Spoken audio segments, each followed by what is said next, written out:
जय श्री राम बंधुओं। आज ज्येष्ठ मास का द्वितीय मंगल है। आज के दिन हनुमान जी की विशेष पूजा का विधान है। लखनऊ में या यूँ कहे कि पूरे उत्तर प्रदेश में अपने स्थान स्थान पर लंगर लगाए जाते हैं और हनुमान जी के नाम पर भंडारे चलते रहते हैं। इस लॉकडाउन की अवधि में वैसा दृश्य तो खैर इस ज्येष्ठ मास में नहीं देखने को प्राप्त हो रहा है। नहीं तो कदम कदम पर, हर 10 कदम पर आपको कोई न कोई श्रद्धालु भक्त हनुमान जी के नाम पर भंडारा करता मिल जाएगा और हम आप सब लोग जाके पाते हैं। हनुमान जी के बारे में कुछ विशिष्ट बातें लेकर के आपके बीच उपस्थित हुआ। सर्वप्रथम तो मुझे ये कहना है कि हनुमान जी अमर है। हनुमान जी इस धराधाम पर हम लोगों के बीच उपस्थित है और इतना ही नहीं, प्राण तत्व के रूप में उपस्थित है। प्रत्येक शरीरधारी के प्राण में, प्रत्येक शरीरधारी के साथ है वो प्राण तत्व के रूप में। ये जो श्वासों का आवागमन होता है, इसमें मात्र हम लोग ऑक्सीजन ही नहीं ग्रहण करते, एक बहुत सूक्ष्म तत्व है जिसको प्राण के नाम से कहते हैं, जिसको शिव कह सकते हैं। शास्त्रकारों ने शिवोहम, सोहम, शिवोहम के नाम से कहा है। वह शिव ही हम हैं। शिव जो तत्व है वायु का, वही हनुमत तत्व है और उसी शिव के रहने से, उसी शिव के इस शरीर में उपस्थित रहने से, शिव के आने जाने से ही यह शरीर है, शिव है, अन्यथा शव है। शिव तत्व निकल गया बाहर, ये शव हो गया। श्वास बाहर निकली, ये शव हो गया। तो कहने का तात्पर्य यह है कि प्राण के रूप में हनुमान जी हमेशा हम लोगों के साथ है। हमें उनका अनुभव करने की आवश्यकता है और हमें केवल स्मरण रखने की आवश्यकता है। श्वास हम लेते रहते हैं। श्वास के बिना जीवन संभव नहीं है। श्वासों के आवागमन से ही ये जीवन चल रहा है। मात्र हमें उस तरफ दृष्टि डालने की आवश्यकता है। यदि हम अपने श्वासों का ध्यान रख सके, श्वास जा रही है, श्वास आ रही है, श्वास जा रही है, श्वास आ रही है, इस बात का सूक्ष्म निरीक्षण कर सके, तो हम हनुमत तत्व का, ईश्वर तत्व का, शिव तत्व का साक्षात्कार कर सकेंगे। और कोई भी ऐसा कार्य नहीं है जो हमारे लिए दुर्लभ हो।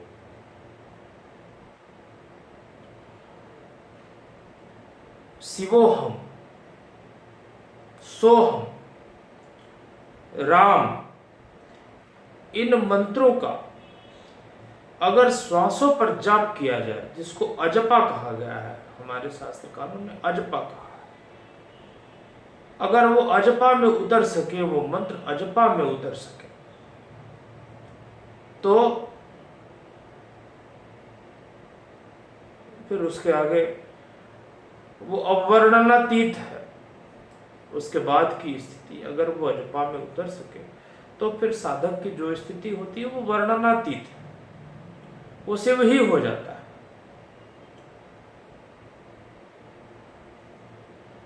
हनुमान जी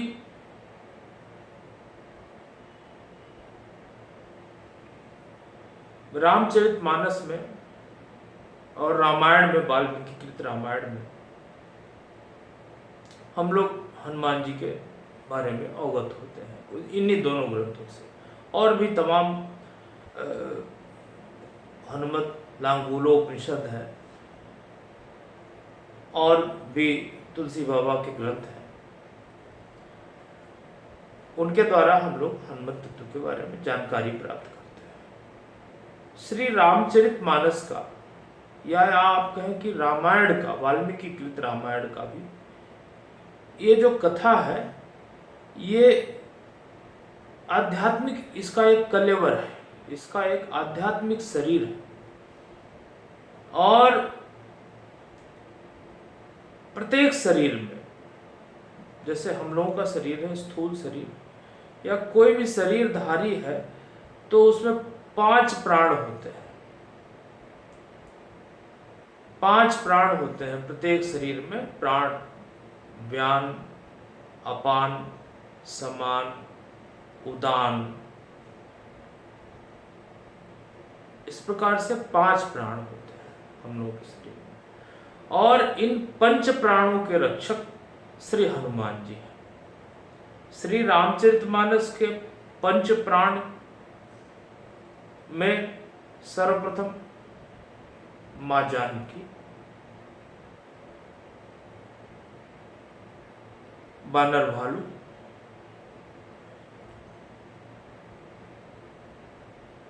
श्री भरतलाल,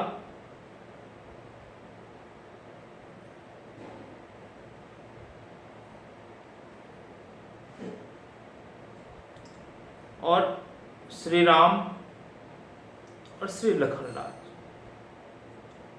ये 5 प्राण हैं श्री रामचरितमानस के। ये 5 प्राण श्री रामचरितमानस रूपी आध्यात्मिक कलेवर के ये 5 प्राण हैं।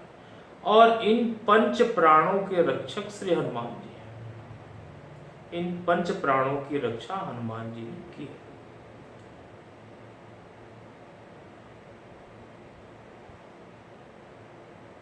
अशोक वाटिका में हनुमान जी, श्री हनुमान जी का प्रवेश होता है। मां जानकी शरीर त्याग करने के लिए बिल्कुल उद्यत है। त्रिजटा से वो अग्नि मांगती हैं। त्रिजटा ने अग्नि देने से इनकार किया। फिर अशोक के वृक्ष से वो अंगारे मांगती हैं। वो एकदम प्राण त्याग करने के लिए तत्पर है। ठीक उसी समय हनुमान जी ने मुद्रिका का पात किया है और सीता जी को मुद्रिका देख के अपार हर्ष का अनुभव हुआ है। फिर जानकी जी का और हनुमान जी का संवाद हुआ है, ये सब लोग जानते हैं। इस प्रकार मां जानकी के प्राणों की रक्षा।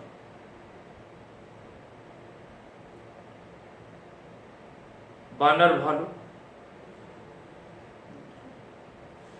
ये बानर भालू जिनके एक टीम का हिस्सा, जिनकी एक टोली का हनुमान जी नेतृत्व कर रहे थे, अंगद नेतृत्व कर रहे थे, हनुमान जी भी उस टोली में थे। ये लोग भूख और मां जानकी को खोजने दक्षिण दिशा में इन लोगों की जिम्मेदारी दी गई थी। ये लोग जाते हैं और भूख प्यास से विह्वल हो जाते हैं। ये लगता है कि अब मर जाएंगे, सबका प्राणांत हो जाएगा। तो हनुमान जी ने ही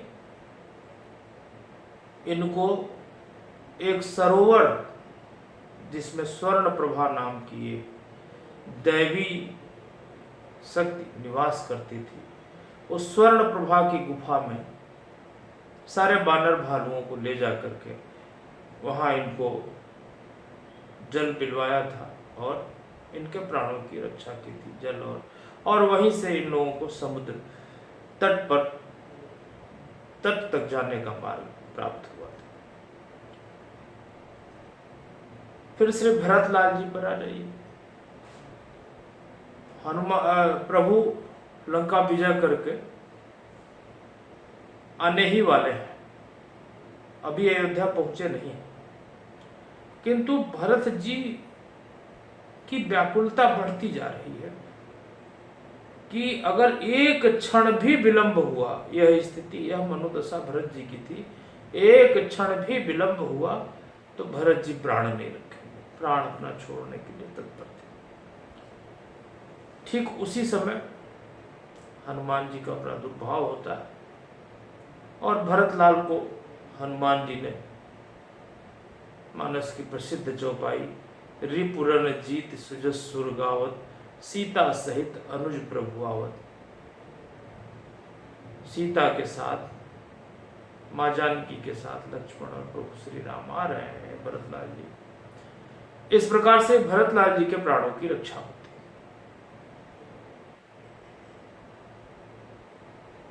श्री लक्ष्मण जी, श्री लखनलाल जी को जब शक्ति लग जाती है और मरणासन्न हो जाते हैं, तो लंका से सुखेड़ वैद्य को ले आना, सुखेड़ वैद्य जी के द्वारा बताई गई संजीवनी औषधि को हिमालय से ले आना और वैद्य जी का उपचार करना, पुनः लक्ष्मण जी का स्वास्थ्य लाभ करना, ये सारे असंभव कार्य जो सुन के रावण आश्चर्यचकित रह गया कि कैसे इतने कम समय में, रात भर में ही कोई व्यक्ति दक्षिण से उत्तर तक जाएगा और फिर चला आएगा और दवा लेके और जड़ी बूटी लेके चला आएगा। तो हनुमान जी ने इस प्रकार का असंभव कार्य किया और श्री लखनलाल जी के प्राणों की रक्षा। प्रभु श्री राम नागपाश से जब गरुण ने, नागपाश से जब रावण ने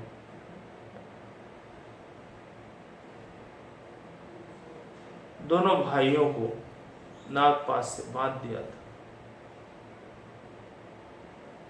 पूरे रामादल में हाहाकार मच गया था कि अब क्या होगा वर्तमान परिस्थितियों में। तो श्री हनुमान जी गरुड़ को लाए और गरुड़ ने सारे सर्पों का भक्षण करके प्रभु के प्राणों की रक्षा की। खैर, इस प्रकार श्री हनुमान जी पंच प्राणों के रक्षक हैं। तो जिस प्रकार से श्री रामचरितमानस राम कथा को आप एक शरीर ही समझिए, राम कथा भगवान का श्री विग्रह, मात्र कथा नहीं है, वो श्री विग्रह है।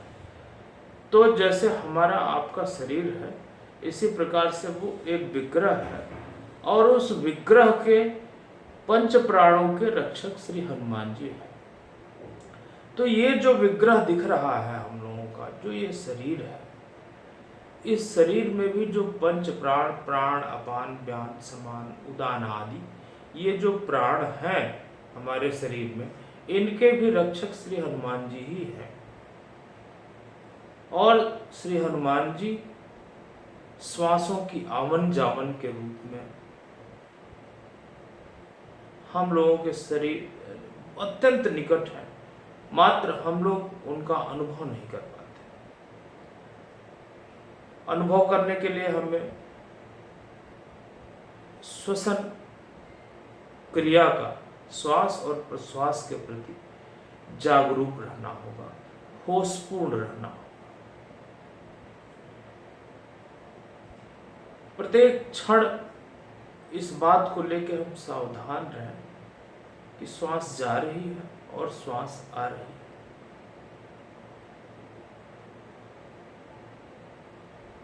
मात्र इतना ही कुछ दिन प्रयोग करने के बाद आप अपनी अनुभूति स्वतः उस स्थल पर जाएंगे जहां फिर कुछ कहने की बात नहीं रह जाएगी।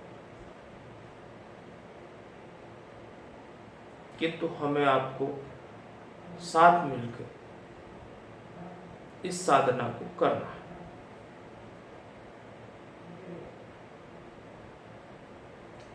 शिवोहम सोहम, ये जो ऋषि मुनियों की वाणी है, ये जो मंत्र है, ये श्वास और प्रश्वास की ध्वनि है, ये कोई मंत्र नहीं है। मैं अपने अनुभव की बात बता रहा हूं। ये श्वास और प्रश्वास की स्वाभाविक ध्वनि है, जो सूक्ष्मतम रूप में अनहद नाद के रूप में हम सब अनुभव कर सकते हैं। तो आइए इस अनुभव में उतरें और प्रार्थना करें कि प्रभु हमें पूर्णता प्रदान करें। ईशावास्योपनिषद के एक मंत्र के साथ मैं अपनी वाणी को विराम देता हूँ। ईशावास्यमिदं सर्वं यत् किंच जगत्याम जगत तेन त्यक्तेन भुंजीता माँ गृध कश्य स्विद्धन। जय सिया राम।